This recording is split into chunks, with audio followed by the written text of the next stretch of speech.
இன்றே டவுன்லோட் செய்து உங்கள் ஃபேவரட் ஷோக்களை என்ஜாய் பண்ணுங்க.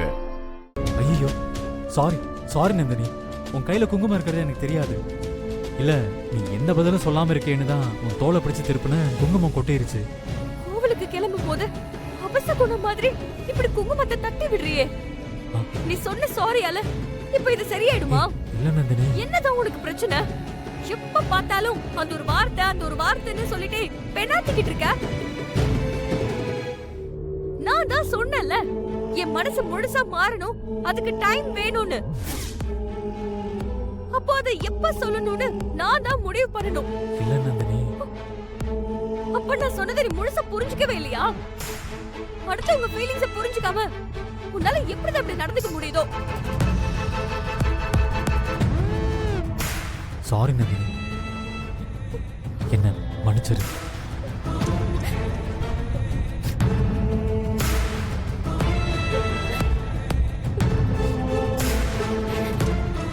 ஏற்கனவே ஜோசியர் சொன்னதை நினைச்சு மனசே சரியில்லாம தான் இருந்தேன்.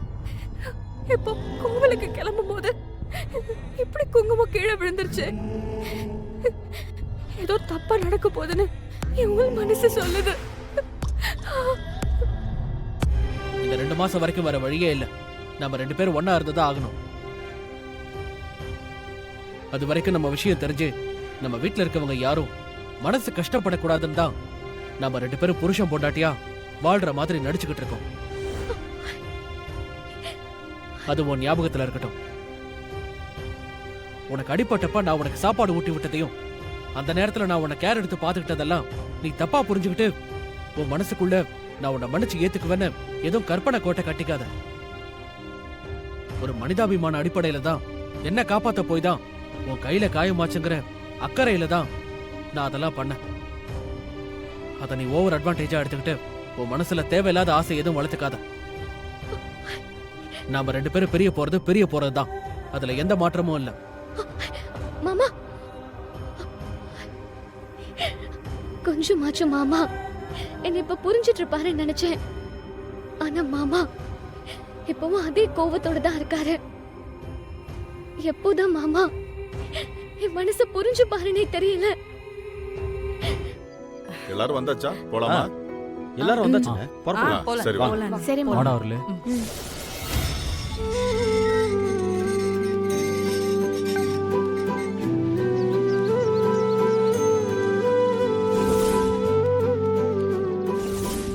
சார் எல்லாம் வந்துட்டாங்களா?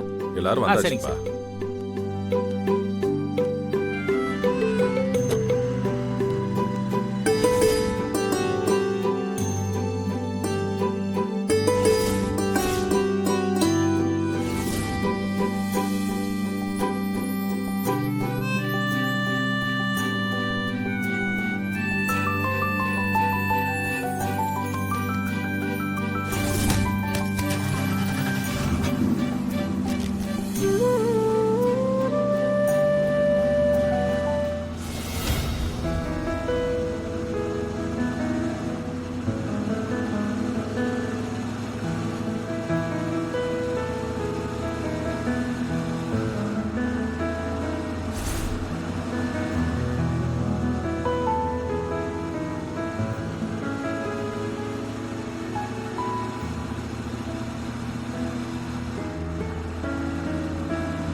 நாம போகும்போது போற வழியில ஏதாவது ஒரு இடத்துல டிரைவர் வேனை நிப்பாட்டுற மாதிரி ஒரு சூழ்நிலை வரும்ல.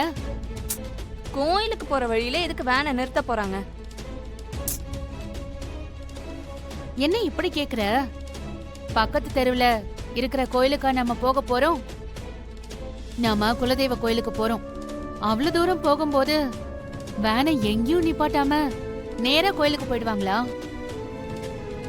வழியில டீ காஃபி சாப்பிட கூடவா வேனை நிப்பாட்ட மாட்டாங்க? ஒருவேளை அவங்க நிறுத்தலனா நாம 2 பேரும் அந்த வேன்குள்ள தானே இருக்க போறோம். நாம ஏதாவது ஒரு காரணத்தை சொல்லி அந்த வேனை நிறுத்துவோம். சரி, எப்படியோ போற வழியில வேனு நின்றுச்சு. அது அவங்களா நிறுத்தலாம், இல்ல நீங்க சொன்ன மாதிரி நாம கூட ஏதாவது சொல்லி வேனை நிறுத்துறோம்னு வச்சுக்கோங்க. அத வச்சு நீங்க என்ன பிளான் பண்ணிருக்கீங்க? வேனை நிறுத்திட்டு திரும்ப வேன் கிளம்பும் போது அந்த வேன்ல சுத்தமா பிரேக் பிடிக்காது. அது எப்படி? வேன்ல இருக்கிற எல்லாரும் இறங்கி டீயோ காஃபியோ சாப்பிட்டுட்டு மறுபடியும் வேன்குள்ள ஏறத்துக்குள்ள நான் செட் பண்ண ஆளுங்க வண்டியோட பிரேக்கை கட் பண்ணிடுவாங்க. ஹேண்ட் பிரேக்கும் பிடிக்காத மாதிரி பண்ணிடுவாங்க. ஐயோ, என்னங்க இப்படி சொல்றீங்க? அந்த வண்டிக்குள்ள தானே நாமளும் இருப்போம். எல்லாரும் இறங்கிட்டு திரும்ப அந்த வண்டிக்குள்ள ஏறும்போது நாம 2 பேரும் மட்டும் அதுல ஏற போறதில்ல. நம்ம 2 பேரும் ஏறலனா அவங்க ஏன்னு கேட்பாங்கல்ல. வேன்ல ஏற போறப்ப நீ உனக்கு வயித்து வலி வந்த மாதிரி நடிக்க ஆரம்பிச்சிடு. உடனே நான் அவங்க கிட்ட நான் ஐஸ்வர்யாவை ஹாஸ்பிட்டல் கூட்டிட்டு போய் என்னன்னு பார்த்துட்டு ஆட்டோல நாங்க பின்னாடியே கோயிலுக்கு வந்துடுறோம், சாமி விஷயத்துல எதுவும் லேட் பண்ண வேண்டாம், அதனால நீங்க எல்லாரும் கோயிலுக்கு கிளம்பி போங்கன்னு சொல்லி அவங்க எல்லாரையும் நான் வேன்ல ஏத்தி அனுப்பிடுவேன். அந்த வேன்குள்ள அருளும் தானே இருப்பாரு. அவருக்கு ஏதாவது ஆயிடுச்சுன்னா? ஐஸ்வர்யா, நான் தான் உன்கிட்ட ஏற்கனவே சொன்னேன்ல, அந்த குடும்பத்துல உள்ளவங்களெல்லாம் கொல்லணும்னு நான் நினைக்கவே மாட்டேன். எல்லாரும் செத்து போயிட்டாங்கன்னா நான் யார பழி வாங்குறது? எனக்கு ஒரு நல்ல காரியத்துக்காக நிம்மதியா போகணும்னு நினைக்கிற அவங்களோட பயணம் தடங்களா அபசகுணமா மாறணும், அவ்வளவுதான். பிரேக் பிடிக்காம அந்த வேன் கண்டிப்பா ஏதாவது ஒரு இடத்துல போய் ஆக்சிடென்ட் ஆகதான் செய்யும். ஆனா அந்த வேன்குள்ள இருக்கிற சில பேருக்கு அடிபடுமே தவிர யாரோட உயிருக்கும் எந்த சேதாரமும் ஆகாது. நான் பிளான் பண்ற மாதிரி வேன் மட்டும் ஆக்சிடென்ட் ஆயிடுச்சுன்னா கோயிலுக்கு போற வழியில அபசுகனமா இப்படி நடந்து போச்சேன்னு கோயிலுக்கு போகாம எல்லாரும் திரும்ப வீட்டுக்கு வந்துருவாங்க. அந்த ஜோசியர் என்ன சொன்னா, குலதெய்வ கோயிலுக்கு போய் பொங்கல் வச்சு உங்க மனசுல இருக்கிற பாரம் எல்லாத்தையும் அந்த கடவுள்கிட்ட இறக்கி வச்சுட்டா உங்க குடும்பத்துக்கு எந்த பிரச்சனையும் வராதுன்னு தானே சொன்னா. அந்த குடும்பம் கோயிலுக்கு போனாதானே பிரச்சனை இல்லாம நிம்மதியா இருப்பாங்க. அவங்க யாருமே நிம்மதியா இருக்க கூடாது, அதான் எனக்கு வேணும்.